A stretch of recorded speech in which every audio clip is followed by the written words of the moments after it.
नमस्कार, आप देख रहे हैं 4 पीएम और मैं हूं आपके साथ निधि तिवारी। कल राहुल गांधी बिहार दौरे पर थे। वहां पर उनका छात्रों से मिलने का कार्यक्रम था। दरभंगा के अंबेडकर हॉस्टल में वो पहुंचे थे। वहां पर उन्होंने छात्रों से मुलाकात की।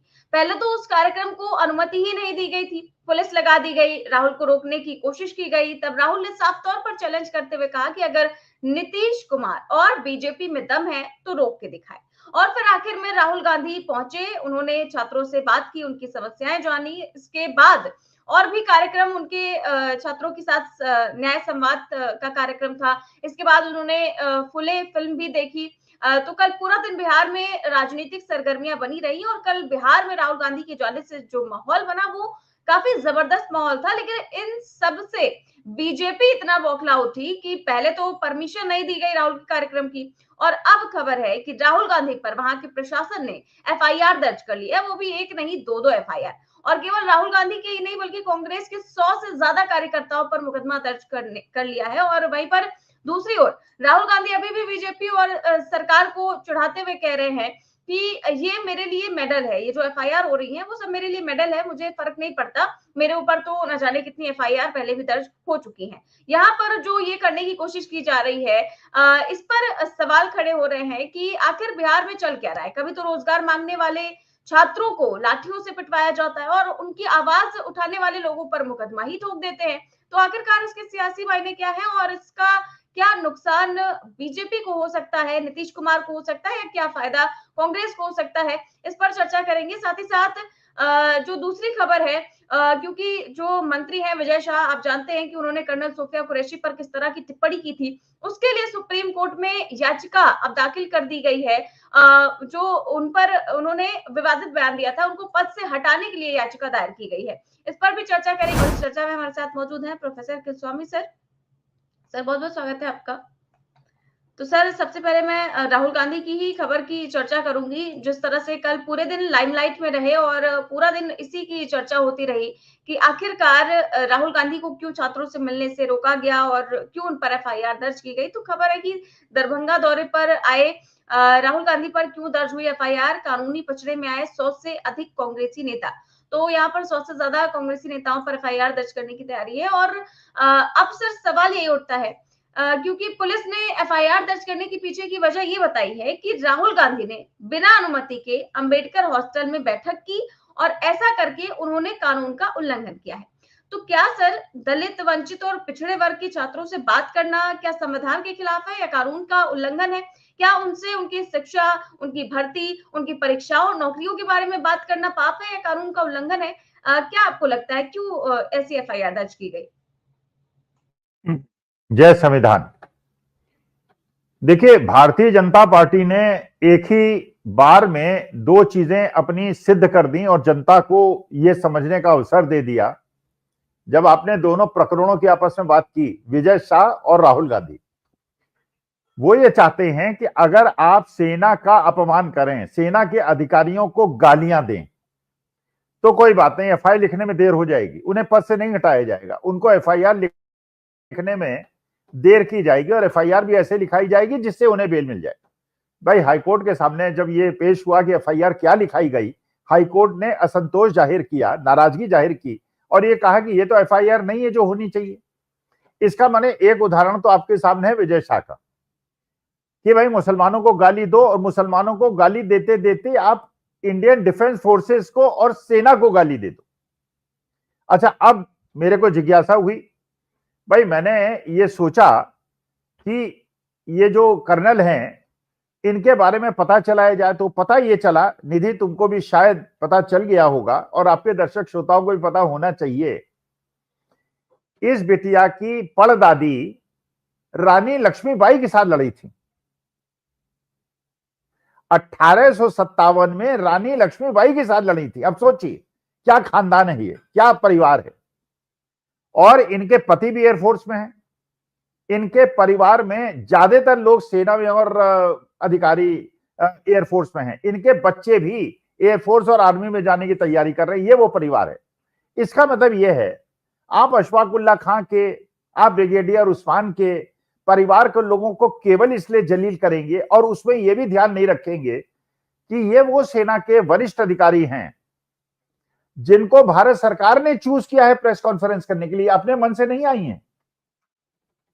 ये अपने मन से आके नहीं बैठी थी, इनको मिनिस्ट्री ने, गवर्नमेंट ऑफ इंडिया ने निर्णय लिया था कि इनको पेश किया जाए और ये प्रेस कॉन्फ्रेंस करें। और बड़ी वीरांगना, और इनके परिवार के जानने के बाद लोगों को ये लग रहा है कि अपने हिंदू मुसलमान नैरेटिव को आगे बढ़ाने के लिए भारतीय जनता पार्टी किस तरह तक आगे जा सकती है। अच्छा, विजय शाह पे अभी तक कोई एक्शन नहीं हुआ है।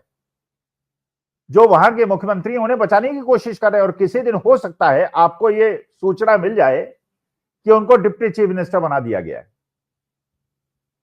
जैसे रमेश भिदोड़ी ने जिस प्रकार से गालियां दी एक समुदाय को, उन्हें राजस्थान का एक क्षेत्र का प्रभारी बना दिया गया। कपिल मिश्रा ने गालियां दी, खुलेआम गालियां दी, एफआईआर होनी चाहिए थी, जेल के अंदर जाना चाहिए था। दिल्ली सरकार में मंत्री हैं, लेकिन जिस प्रकार का सहयोग इस बिटिया को मिला पूरे देश के अंदर, निधि आज आप सर्वे करवा लो, एक सर्वे में ऑनलाइन सर्वे देख रहा था, उसमें यह था कि आज के तारीख में ऑपरेशन सिंदूर के बाद किसकी पॉपुलैरिटी क्या है। 54% पे राहुल गांधी की पॉपुलैरिटी थी और 37% पे इस बिटिया की पॉपुलैरिटी थी। मोदी जी की पॉपुलैरिटी केवल 17% थी। इसका माने ये महिला कर्नल, जिसको कोई जानता नहीं था, आज पूरे विश्व के लोग इसको जानने लगे हैं। और ये विश्व में जो भारत सरकार का एक अच्छा कदम था, मैं मानता हूं ये भारत सरकार का अच्छा कदम था कि भारत सरकार ने एक मुस्लिम महिला को प्रेस कॉन्फ्रेंस में बिठा के हमारे हिंदू मुस्लिम एकता को आगे बढ़ाया। और जो विक्रम मिश्री साहब ने कहा था कि जो पाकिस्तान का डिजाइन था हमारे देश को अंदर से कमजोर करने का, ये सोची समझी रणनीति थी कि उसको प्रेस कॉन्फ्रेंस बिठाया गया, जिसको विजय शाह ने पूरी तरह से हमारे देश के इथॉस को तोड़ दिया। केवल अपने चुनाव बिहार के अंदर हिंदू मुसलमान नैरेटिव 80-20, एक रहेंगे तो नेक रहेंगे, बटेंगे तो कटेंगे, उसको बढ़ाने के चक्कर में भारतीय जनता पार्टी के लिए परेशानी क्रिएट कर दी। जो इनका कट्टर समुदाय है, जो मुसलमानों को देखना पसंद नहीं करता है, वो ये युद्ध विराम 3 दिन के अंदर, 4 दिन के अंदर युद्ध विराम होने का मतलब क्या है, ये शॉर्टेस्ट। अच्छा, इस प्रश्न का जवाब अभी तक हमको नहीं मिला कि पुलवामा के अंदर क्या हुआ था, क्यों हुआ था, कैसे हुआ था, पहलगांव के अंदर क्यों, कैसे, कहां हुआ था। हमें यह भी नहीं पता चला कि जिन लोगों की मृत्यु हुई थी उनको सरकार ने क्या सहयोग दिया। हमको यह भी नहीं पता चला पुंछ राजौरी में जिनके घर टूटे थे उनको सरकार ने क्या सहायता दी। वो तो बेचारे अपने परिवारजनों को खो दिया उन्होंने, उनके मकान टूट गए और ये सरकार चुप रही।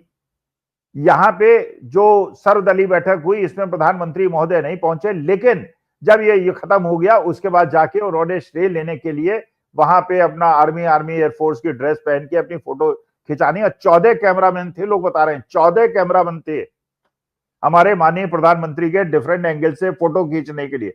और S-200 पीछे लगा हुआ था, जिससे देख के पता चले S-200। और S-200 के बारे में पता चला है, S-200 बनाने वाली कंपनी से भी पीएम केयर फंड में पैसा खाया गया। ये सूचना है सोशल मीडिया की, अखिल स्वामी नहीं कह रहा है। लेकिन अगर पीएम केयर फंड का पता चल जाए, आर्म्स एम्युनिशन खरीदने में भी पीएम केयर फंड में और चुनावी बॉन्ड में कितना पैसा लगा, इसका भी पर्दाफाश हो जाएगा। और डोनाल्ड ट्रंप ने एक अलग कसम खाई हुई है। उनका बेटा, जो राजनीति में भी नहीं है, डोनाल्ड ट्रंप का बेटा, ये कह रहा है भारतवासियों से कि भैया मेरे बाप ने युद्ध विराम कराया, तुम्हारे नेता ने कुछ नहीं कराया है। इस प्रकार की मजाक उड़ रही है। तुर्की कह रहा है कि भारत हमारा मित्र जरूर है, लेकिन हमारा भाई तो पाकिस्तान है। पूरे विश्व में जहां कह रहे थे डंका बज रहा है, डंका बज रहा है, भक्तों के पास जब हर जगह हार जाते थे, जब इनको महंगाई का जवाब नहीं था, इनके पास किसी चीज का जवाब नहीं था, केवल एक बात कहते थे, मोदी जी का डंका बज रहा है। भैया एक देश बता दो पूरे विश्व के अंदर, सूरीनाम को और मॉरिशस को छोड़कर, जहां भारतीय 70% लोग रहते हैं, इसके अलावा एक देश बता दो जो भारतवर्ष के साथ। आज फ्रांस ने जो राफेल हमने लिया है उसका कोड वर्ड बताने से इनकार कर दिया है। उन्होंने कहा वो कोड नहीं बताएंगे जिससे न्यूक्लियर वेपन को राफेल में आप लोड कर सकें। ये है आपकी स्थिति। जो तिगुने दाम पे आपने राफेल खरीदा, उसका उपयोग आप न्यूक्लियर वेपन्स के लिए नहीं कर सकते। 5 दिन हो गए हैं कि न्यूक्लियर लीकेज हो गया, न्यूक्लियर लीकेज हो गया। अभी तक ये सूचना हमको नहीं मिली कि पाकिस्तान के अंदर एक भी न्यूक्लियर एक्सप्लोजन से या न्यूक्लियर लीकेज से एक भी डेथ हुई है। तो ये जो माहौल बनाया था गोदी मीडिया ने, हमने रौंद दिया, हमने रौंद दिया, अब देश की जनता ये पूछ रही है, भैया तुमने सब कुछ अगर रौंद दिया था, उनकी सारी एयरफील्ड खत्म कर दी थी, तो पीएको को क्यों नहीं लिया? इंदिरा गांधी और लाल बहादुर शास्त्री पे आरोप लगाते हो। अगर इतना तुम आगे बढ़ गए थे तो पीओके लेके ही वापस आते तो बेहतर होता। तो न भक्त इनके साथ है, ना जो चीजों को समझते हैं वो इनके साथ हैं। और जिस प्रकार से ये इन्होंने किया है, और ये विजय शाह पे एक्शन न लेके राहुल गांधी पे जिस प्रकार से केवल इस बात पे एक्शन ले रहे हैं कि वो दलितों से, छात्रों से मिलने का उसने प्रयास किया, परमिशन थी उसके पास, राहुल गांधी के पास परमिशन थी, लास्ट मोमेंट पे उस परमिशन को कैंसिल करके परमिशन दूसरी जगह दी गई जिससे वहां भीड़ इकट्ठी ना हो पाए, और तब ये दिखाया जा सके गोदी मीडिया के माध्यम से कि राहुल गांधी के मीटिंग में लोग नहीं पहुंचे। भाई देखिए, हम तो राहुल गांधी से 6 महीने पहले से निधि कह रहे हैं, आपके कार्यक्रम में कह रहे हैं, Rahul Gandhi has to become a street fighter. अब ये ट्वीट करने से और प्रेस कॉन्फ्रेंस करने से इससे काम नहीं चलने वाला है। जनता के बीच में जाइए, राहुल गांधी ने वो करके दिखा दिया। मुझे तो याद आ गया, इंदिरा गांधी जब बेलछी गई थी, हाथी पे चढ़ गई थी, पानी भरा हुआ था, जीप अंदर जा नहीं सकती थी, हाथी पे चढ़ के गई थी और चुनाव का माहौल पूरा बदल गया था।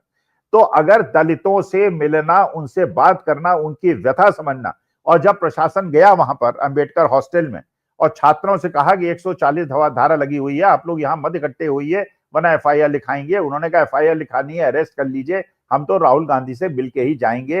राहुल गांधी ने सबको चैलेंज करते हुए वहां पहुंचे, और ये वीरता का भाव और ये अपने छात्रों और युवाओं के साथ संघर्ष करने की उनकी जो कर्मठता है, ये मेरे ख्याल से आज के युवा वर्ग को पसंद आएगी। कि युवा वर्ग, जब मैं भी युवा था मुझे भी ऐसे लोग पसंद आते थे जो जुझारू हों, और ये जुझारूपन जो राहुल गांधी ने दिखाया, हम इसकी कामना कर रहे थे, और आज ये दिखाई पड़ा, इंदिरा गांधी का रूप वो राहुल गांधी में दिखाई पड़ा जो हमें मोदी जी में दिखाई नहीं पड़ा जब ये ऑपरेशन सिंदूर हुआ।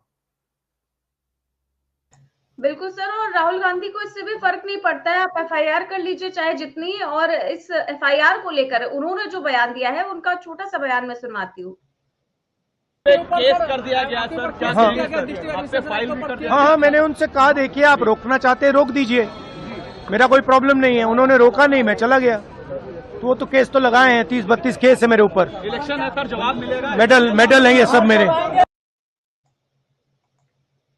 तो सर राहुल गांधी का कहना है कि ये सब मेरे लिए मेडल है, वो तो 30-32 मुकदमे कर चुके हैं। और लेकिन सर सवाल यही है कि जो बिहार की सरकार है, छात्रों का भविष्य तबाह करने पर तुली हुई है, और जो सरकार है वो छात्रों के लिए गंभीर तो बिल्कुल है ही नहीं, उनको उनके हाल पर छात्रों को छोड़ दिया गया है। उनसे कोई बातचीत करने जाए, उनकी समस्याएं सुनने जाए तो उसमें भी इन लोग को इतनी समस्या है। आखिरकार इस चीज का, पहले तो ये बहुत ही खराब चीज है, ये अलग चीज है, पर इसका चुनावों में कितना नुकसान हो सकता है?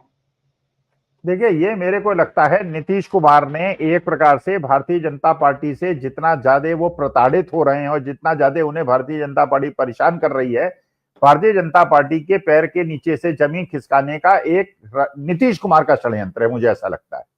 देखिए, अगर राहुल गांधी जाते, उनको अपोज न किया जाता, मीटिंग अटेंड करते, कुछ प्रेस वाले पहुंचते, कवरेज होता, गोदी मीडिया न करता कवरेज, लेकिन आज के तारीख में जो पूरा डिबेट है, जो नैरेटिव है, वो राहुल गांधी के इर्द गिर्द हो गया। आप सारे यूट्यूबर्स को देखिए, आज के तारीख में राष्ट्रपति ने जो सुप्रीम कोर्ट को चिट्ठी लिखी है वो आउट ऑफ फोकस हो गई है, बाकी सारी चीजें आउट ऑफ फोकस हो गई। आज सारे लोग डिस्कशन क्या कर रहे हैं? राहुल गांधी। अच्छा, राहुल गांधी की गलती क्या है? राहुल गांधी की गलती केवल ये है, और कौन उन्हें रोक रहा है, कौन परमिशन वापस ले रहा है? एक ऐसा अधिकारी जो कि जिला समाज कल्याण अधिकारी, जो बहुत छोटे स्तर का अधिकारी है, कमिश्नर का लेटर होता, चीफ सेक्रेटरी का लेटर होता, कोई कारण बताया जाता। भाई, अगर हरिजन दलित छात्रों से मिलकर, और ये राहुल गांधी ने कहा उन छात्रों के साथ बैठ के, उन्होंने कहा कि अगर हमारी सरकार बनी, आपकी ये इच्छाएं हैं और जिस प्रकार के आपके साथ होता है इसको हम बदल देंगे और बिल्कुल आपकी स्थिति को बदल देंगे। तो आज के तारीख में उन्होंने उस वर्ग को, जिस वर्ग को उपेक्षित रखा गया है, जिनको उनके अधिकार नहीं दिए गए, उनके लिए संघर्ष करने के लिए आज पूरे हिंदुस्तान में अगर कोई आदमी दिख रहा है और जो फाइट कर रहा है, in spite of the fact कि उस वर्ग को बिलोंग नहीं करता है जिस वर्ग के लिए वो फाइट कर रहा है, वो सामाजिक चेतना, सामाजिक बराबरी और सब लोगों के लिए बराबरी के अधिकार के लिए संघर्ष कर रहा है, ऐसा ही नेता हमें पसंद हो, जिसकी अपनी धर्म जाति क्या है इससे कोई मतलब नहीं, लेकिन जो वंचित है, जो उपेक्षित है, जिसे उसके अधिकार नहीं मिल रहे हैं, उस अधिकार को दिलाने के लिए वो संघर्ष करे। आज एक बिटिया के ऊपर, एक कर्नल की बड़ी सीनियर बिटिया जिस और उसके जो दूसरी महिला वहां बैठी थी जो एयरफोर्स की थी, उनके पति भी एयरफोर्स ऑफिसर हैं। ये सब लोग बड़े अच्छी तरह से छांटे गए थे और ये दिखाने के लिए कि भारतवर्ष के अंदर कितनी मजबूत एकता है। इन्होंने विक्रम मिश्री साहब को भी नहीं छोड़ा, इन्होंने दोनों बेटियों को भी नहीं छोड़ा। ये हर तरह से वो काम कर रहे हैं जो भारत के इतिहास के खिलाफ है। और मैं भारत की जनता को बधाई देता हूं, पूरी देश की जनता को बधाई देता हूं, जिस वीरता के साथ पूरा हिंदुस्तान सेना के साथ खड़ा रहा, मोदी जी के साथ खड़ा रहा, लेकिन मोदी जी खुद नहीं खड़े रहे।